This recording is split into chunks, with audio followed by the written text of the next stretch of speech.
میری دینیات اور اسلامیات کی کلاس کے اندر مجھے کبھی یہ نہیں بتایا گیا کہ کیوں میں نبی صلی اللہ علیہ وسلم کے راستے پہ چلوں. جو اصل چینج جب میرے میں آیا، جب میں نے نبی صلی اللہ علیہ وسلم کی زندگی پڑھی، ان کی سیرت، مجھے یہ احساس ہوا کہ جو ہمارے یوتھ ہیں، بچے ہیں، ان کو پوری طرح سمجھ ہی نہیں ہے کہ یہ ملک بنا کیوں تھا، ہمارے نبی صلی اللہ علیہ وسلم ان کا پیغام کیا تھا، کیوں ان کو فالو کرنے کے لیے اللہ نے حکم دیا قرآن میں. یہ بھی نہیں لوگوں کو پتا کہ جب وہ نماز پڑھتے ہیں تو اللہ سے مانگتے کیا ہے. اور میں اکثریت کی بات کر رہا ہوں کہ ان کو یہی نہیں پتا جب وہ کہتے ہیں ایک ہی چیز نماز پہ مانگتے ہیں نا، کہ اللہ ان کے راستے پہ لگا جن کو تو نے نعمتیں بخشی، ان کے نہیں جو غلط راستے پہ چلے گئے. تو جن کو اللہ نے نعمتیں بخشی سب سے زیادہ وہ تو ہمارے نبی صلی اللہ علیہ وسلم تھے، باقی بھی پیغمبر تھے.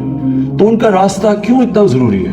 کیونکہ دنیا کی تاریخ کا کبھی کسی انسان نے وہ اچیو نہیں کیا، یعنی آپ 5% بھی اچیومنٹ نہیں جو کہ ہمارے نبی صلی اللہ علیہ وسلم نے کیا، اور نہ کوئی کر سکتا ہے. اللہ ہمیں کیوں کہتا ہے کہ ان کے راستے پہ چلو؟ ہماری بہتری کے لیے. وہ جو راستہ ہے وہ آسان راستہ نہیں ہے، کیونکہ نبی صلی اللہ علیہ وسلم کا آسان راستہ نہیں تھا، لیکن وہ انسان کی عظمت کا راستہ تھا. مجھے احساس ہونا شروع ہوا بہت پہلے، پولیٹکس میں آنے سے بھی پہلے، کہ مجھے یہ احساس ہونا شروع ہوا کہ ہمیں کسی کو، میں نے جب کم از کم میں جب اسکول میں تھا تو میں نے جب پڑھا تو مجھے کبھی یہ چیزیں نہیں کسی نے بتائی. مجھے میری دینیات اور اسلامیات کی کلاس کے اندر مجھے کبھی یہ نہیں بتایا گیا کہ کیوں میں نبی صلی اللہ علیہ وسلم کے راستے پہ چلوں. پھر مجھے یہ بھی نہیں بتایا گیا کہ وہ ریاست مدینہ، اس کے کیا پرنسپلز تھے کہ ایک دم وہ لوگ جن کی حیثیت ہی کوئی نہیں تھی، دیکھتے دیکھتے 2 سپر پاورز ان کے سامنے گرتی ہیں اور دنیا کی امامت کرنا شروع کر دیتے ہیں. وہ کون سے پرنسپلز تھے؟ ہمیں تو سارا وقت جو بتایا گیا تھا کہ دیکھیں جی اگر آپ نے آگے بڑھنا ہے تو وہ برطانیہ، اور میں جب اسکول میں تھا تو نہیں ہمیں آزادی ملی تھی تو ہماری بھی ذہنی غلامی تھی کہ ان کے راستے پہ چلو. وہ دیکھو وہ جو انگریز ہے، جو ان کا سسٹم ہے، جو ویسٹ منسٹر ڈیموکریسی ہے، اس کے راستے پہ چلو اگر اوپر جاتے. ہمیں پڑھایا کچھ جاتا تھا، لیکن اصل میں ہمیں یہ کہا جاتا تھا کہ اصل میں انسان اوپر جا ہی نہیں سکتا جب تک ان کے راستے پہ نہ چلو جنہوں نے آپ کے اوپر حکومت کی تھی. اور یہ سب سے بڑا مسئلہ ہے کہ ہمارے میں ایک ڈسکنیکٹ ہے. ہم جب دین کی اپنے بچوں کو تعلیم دیتے ہیں، ہم ان کو یہ بتا ہی نہیں سکتے کہ کیوں، کیا وجہ ہے کہ آپ یہ جو ہم آپ کو پڑھاتے ہیں کہ راستے پہ کیوں چلو گا. میں کوئی اسلامک اسکالر نہیں ہوں، میری تو اپنی زندگی سے سارے تجربہ ہوا ہے مجھے.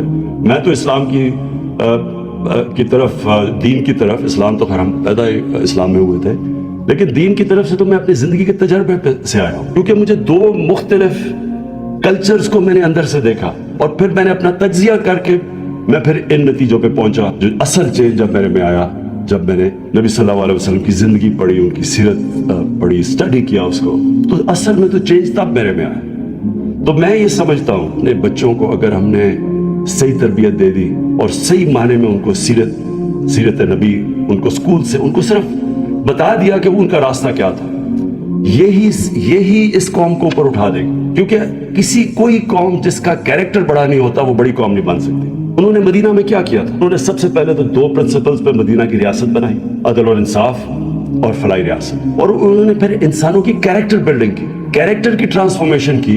یہ کہیں بھی دنیا کا اس کی کوئی مثال نہیں ہے، ایک دم ٹرانسفارم ہو کے ایک دنیا کی امامت کی. اس لیے اللہ کہتا ہے کہ ان کی زندگی سے سیکھو، ہماری بہتری کے لیے. پھر جب سے مجھے حکومت ملی تو میں نے یہ کیوں میں نے رحمت اللہ عالمین اتھارٹی کا فیصلہ کیا. سب سے پہلے قرآن کی آیت ہے امر بالمعروف، اچھائی کے ساتھ کھڑی ہو اور برائی کے خلاف کھڑے ہو. یہ جو بیسک مورالٹی یا ایتھکس ایک سوسائٹی کی، اس کے اوپر بیس ہوتی ہے. مجھے آہستہ آہستہ احساس ہوا ہمارے ملک میں ہم کرپشن کو ایکسیپٹیبل کر بیٹھے. یہ سب سے زیادہ ایک معاشرے کو تباہ کرنا ہے. معاشرے کے اندر برائی کو ایکسیپٹ کر جاؤ. اب برائی کو برائی نہ سمجھے، محنت کون کرے گا؟ اگر چوری میں برائی نہیں ہے تو میں کیوں پڑھوں، میں کیوں محنت کروں؟ جب میں آرام سے قبضہ گروپ بن جاؤں یا میں کوئی منسٹر بن کے پیسے بنا دوں، میں کیوں محنت کروں؟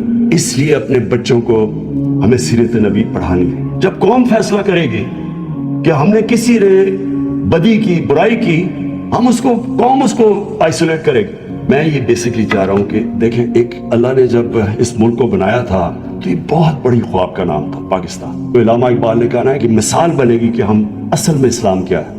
تو وہ جو سفر ہے، ہم مانگتے ہیں کہ اللہ سیدھے راستے پہ لگا. سیدھے راستے کا سفر شروع ہوتا ہے. وہ اللہ نے یہ نہیں کہا کہ اس منزل پہ پہنچا دے، انہوں نے کہا نہیں، اس راستے پہ لگاؤ. کیونکہ راستے کے مطلب ایک مسلسل جدوجہد. سیدھا راستہ کانسٹنٹ ریفارمیشن آف کیریکٹر کا نام ہے. ہم کہتے ہیں ریاست مدینہ ایک یہ جہاد کا نام ہے. قانون کی حکمرانی قائم کرنا جہاد ہے، کیونکہ آپ کا مقابلہ مافیاز کے ساتھ ہے. وہ نہیں قانون کے نیچے آنا چاہتے. یہ مسلسل ایک معاشرہ جہاد لڑتا ہے اس عظمت پہ پہنچنے کے لیے.